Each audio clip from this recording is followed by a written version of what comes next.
இன்னைக்கு எபிசோட்ல மதியின் அப்பாவும் அம்மாவும் அறைக்குள்ளே வந்து மதியிடம் பேசுகிறார்கள். அடிக்கடி இப்படி ஃபோன் பண்ணி உன்னை பத்தி கம்ப்ளைண்ட் பண்றாங்க, நாங்க ஓடி வர முடியுமான்னு கேக்குறாங்க.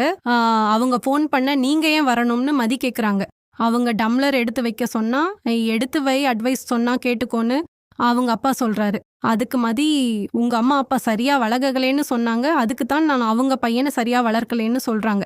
மதியோட அம்மா உங்க அப்பாவுக்கு உடம்பு சரியில்லை, அடிக்கடி நாங்க பதறி ஓடி வர முடியாது, நீ தான் அட்ஜஸ்ட் பண்ணணும்னு அறிவுரை பண்றாங்க. அந்த நேரம் தங்கராஜ் வர்றாரு. தங்கராஜ் மேம், அவங்க அம்மா அப்பா கிட்ட ஒவ்வொரு தடவையும் உங்க பொண்ணு தப்பு பண்றாங்க, நாங்க உங்ககிட்ட சொல்றோம், நீங்க அட்வைஸ் பண்றீங்க, திரும்ப அதே தான் நடக்குது அப்படின்னு சொல்றாரு.